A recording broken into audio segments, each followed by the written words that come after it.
እንደ አውሮፓውያን አቆጣጠር መስከረም 11 ቀን 2001 ዓለም ጉሮሯን የምታረጥብበት ምራቅ እስክታጣ የደነገጠችበት አሜሪካ በታሪኳ ከባድ ጥቃት ያስተናገደችበት ክፉ ቀን ነበር። በጎ ማስታወስ የሚቀናቸው ሰዎች ግን በዚህች ዕለት የአሜሪካን ጥቃት ብቻ ሳይሆን የካናዳንና የህዝቦቿን ቅንነትም ያስታውሳሉ። ጥቃቱን ተከትሎ ልዕለ ኃያል ሀገር አሜሪካ ተንቀሳቃሽ ነገሮች በሙሉ ወደ አየር ክልሌ ዝር እንዳይሉ ስትል የአቪዬሽን ኢንዱስትሪውን ያስደነገጠ ቀጭን ትዕዛዝ አስተላለፈች።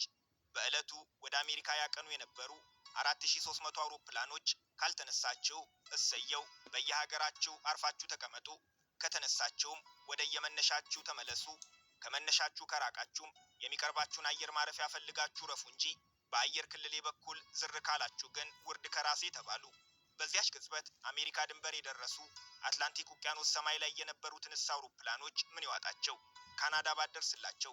ዓለም በፍርሃት በሚርድበት አሜሪካ የአየር ክልሏን በዘጋችበት በዚያ የቀን ጨለማ ካናዳ የሰዎች ሀገር መሆኗን አስመሰከረች። ምን ይመጣብኝ ይሆን ሳትል ኦፕሬሽን የሎ ሪበን ስትል በሰየመችው ዘመቻ የአየር ክልሏን ከፍታ ማረፊያ ያጡ 238 አውሮፕላኖችን እና ቁጥር ስፍር የሌላቸውን የዓለም ዜጎች ተቀበለች። ጋንደር ከተማ ደግሞ የዕለቱ ሻምፒዮን ነበረች። ጋንደር ማለት 9000 ነዋሪዎች ብቻ ያሏት ጥንጥዬ ከተማ ናት። ትንሽ ብትሆንም ከሁለተኛው የዓለም ጦርነት ጀምሮ ትላልቅ የጦር አውሮፕላኖችን የማሳረፍ ለ60 ዓመታት የቆየ ታሪክ ነበራት።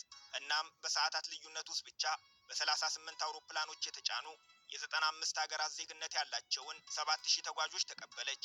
አሜሪካ ብለው የተሳፈሩ 7000 የዓለም ዜጎች በፍጹም ባልጠበቁት መንገድ በደቂቃዎች ልዩነት በትንሽየዋ የካናዳ መንደር ውስጥ ተገኙ። ፊልም ሆኖ ቢያዩት ተጋነነ የሚያስብል ክስተት ነበር የገጠማቸው።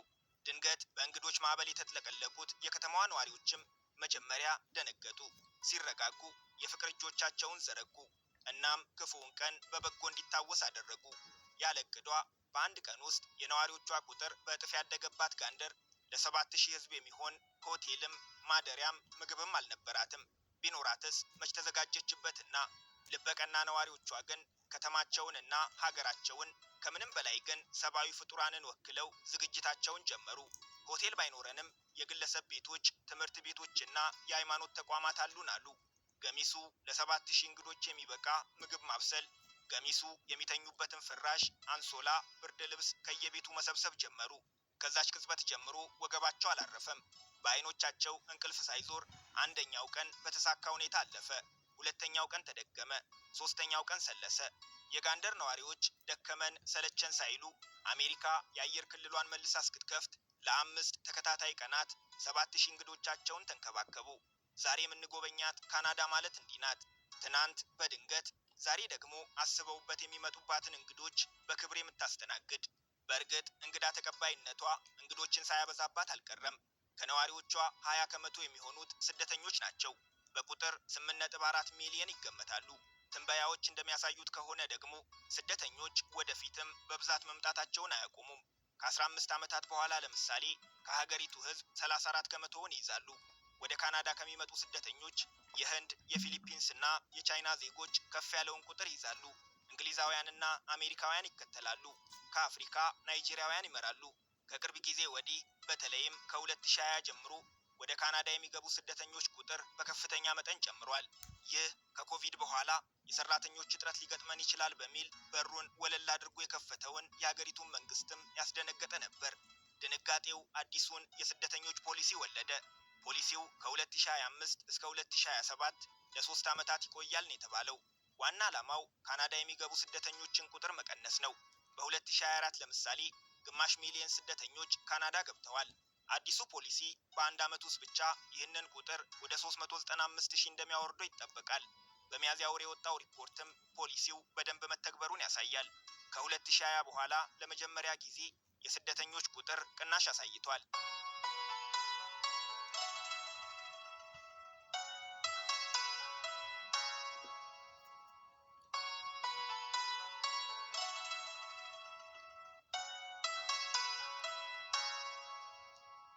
ቶሮንቶን የኖ መርከብ በሏት። የዓለም ህዝቦች በሙሉ ከየዝርያቸው ነዋሪ እንዲያዋጡላት የተጠየቁ ነው የሚመስለው። ቻይና ታውን፣ ኮሪያ ታውን፣ ግሪክ ታውን፣ ሊትል ኢንዲያ፣ ሊትል ጃማይካ፣ ሊትል ማልታ፣ ሊትል ኢትዮጵያ በቶሮንቶ የሰፈር ስሞች ናቸው። ከነዋሪዎቿ 50 ከመቶ የሚሆኑት ከሌላ ቦታ ነው የመጡት። ነባር ነዋሪዎቿን ከአዲስ ገቢዎች ለመለየት ጥቂት ማውራት በቂ ነው። በወሬ መሃል ቶሮንቶ የሚል ሰው ከሰሙ እንደኛው አዲስ መጪ ነው ማለት ነው። ቶሮንቶ ቶሮንቶ ቶሮንቶ ቶሮንቶ። አብዛኞቹ ተወላጆቿ ቶሮኖ እንጂ ቶሮንቶ አይሏትም። ቶሮንቶ ቶሮንቶ ቶሮንቶ። በጣም ወጣቶቹ ደግሞ ዘሲክስ ይሏታል። ያው ቶሮንቶም ማለታቸው ነው። ነባር መጠሪያ ቢሆንም ድሬክ በዘፈኑ ላይ ከተጠቀመው በኋላ ግን በወጣቶች ዘንድ በብዛት የሚዘወተር የከተማዋ ቅጽል ስም ሆኗል። ቶሮንቶ የብዙሃን ከተማ መሆኗን ለመመስከር ኬንዚንግተን ማርኬት መሄድ ይኖርብናል። ኬንዚንግተን የቶሮንቶ ጥንታዊቷ ሰፈር ናት። በጎዳናዎቿ ሲያልፉ የምግቡና የቡናው ሽታ፣ የሙዚቃው ጫጫታ፣ የሰው ግርግር ከሌሎች የቶሮንቶ መንደሮች ስለሚለይ በትንሹም ቢሆን የአገር ቤቱን ስሜት መቀስቀሱ አይቀርም። ከ100 ዓመታት በፊት ኬንዚንግተን የደረሱት የመጀመሪያዎቹ ስደተኞች አይሁዶች ሲሆኑ አውሮፓውያን ተከተሏቸው። ቶሮንቶ የካናዳ ትልቋ ከተማ ናት። ከሀገር አቀፉ ኢኮኖሚ 20 ከመቶውን ታመነጫለች። ቶሮንቶና ግሬተር ቶሮንቶ በሚልም ለሁለት ትከፈላለች። ቶሮንቶ 2.9 ሚሊዮን፣ ግሬተር ቶሮንቶ ደግሞ 6.7 ሚሊዮን ነዋሪዎች አሏት። ከከተማዋ አንዱ ጫፍ ወደ ሌላው ጫፍ እየሄዱ ቶሮንቶን ለመቃኘት የብዙሃን ትራንስፖርት መጠቀም ሁነኛው አማራጭ ነው። ቲቲሲ ሲባል ከሰሙ ስለ ብዙሃን ትራንስፖርት እየተወራ ነው ማለት ነው። ቲቲሲ ድርጅት ነው፣ ቶሮንቶ ትራንዚት ኮሚሽን። ባስ ወይም ባቡር ከመጠቀማችን በፊት ግን እንደ ማንኛውም አዲስ መጪ ሲኤን ታወር ላይ ወጥተን ቶሮንቶን ቁልቁል ማየት ይኖርብናል።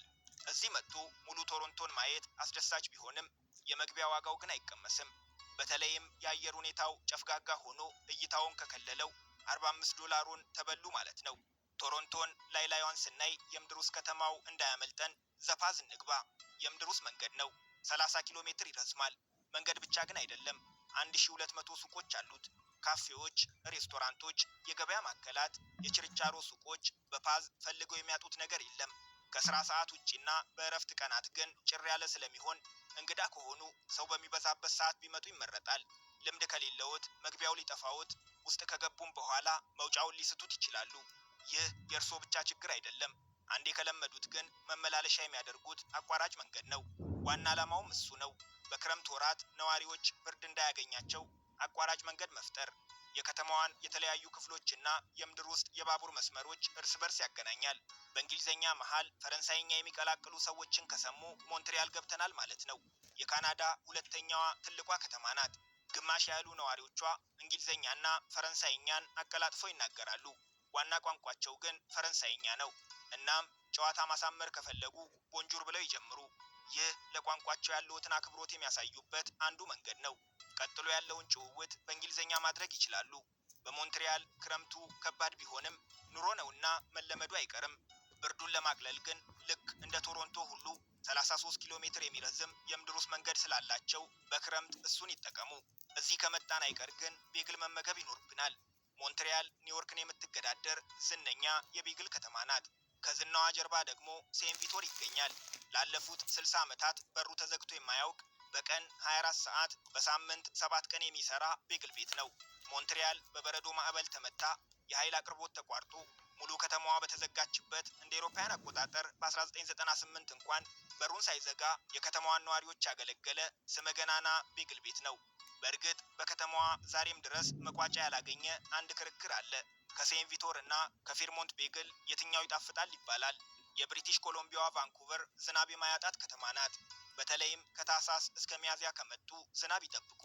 በፓሲፊክ ውቅያኖስ ዳርቻ የምትገኘው ቫንኩቨር ዓለማችን ላይ ለኑሮ ምቹ ከሚባሉ ከተሞች ዝርዝር ውስጥ ታታ አታውቅም። በእርግጥ የተቃርኖ ከተማም ናት። ቢሊየነርም ጎዳና ተዳዳሪም ሰማይ ጠቀስ ህንፃም ተፈጥሯዊ ፏፏቴም የሚያዩባት በታዳሽ ኃይል አጠቃቀሟ የተመሰገነች ውብ ከተማም ናት። ከነዋሪዎቿ 40 ከመቶ የሚሆኑት የኤዥያ ተወላጆች ናቸው። የቶሮንቶ ነዋሪዎች ብርድ ሽሽት በምድር ውስጥ መንገድ እንደሚሄዱት የካልጋሪ ነዋሪዎች ደግሞ 15 ፕላስን የሚጠቀሙት። 15 ፕላስ ማለት ዜጎች በብርድ እንዳይጎዱ ከአንድ ህንፃ ወደ ሌላው ህንፃ የሚሸጋገሩባቸው ድልድዮች ናቸው። ካልጋሪ ድሮ በቁም እንስሳት ንግድ፣ ቀጥሎ በነዳጅ ኢንዱስትሪ፣ አሁን ላይ ደግሞ በሁለገብ የቢዝነስ ማዕከልነቷ ትታወቃለች። የካናዳ ዋና ከተማ ቶሮንቶ አይደለችም፣ ኦቶዋ ትባላለች። ካናዳ እንደ ሀገር ከመዋሃዷ ከ10 ዓመታት በፊት እንደ አውሮፓውያን አቆጣጠር በ1857 በንግስት ቪክቶሪያ ነበር የተመረጠችው። ዋናው ምክንያት በእንግሊዝኛና በፈረንሳይኛ ተናጋሪ ህዝቦች መካከል መገኘቷ ነው። ወታደራዊና ጂኦግራፊያዊ ምክንያቶች ይከተላሉ።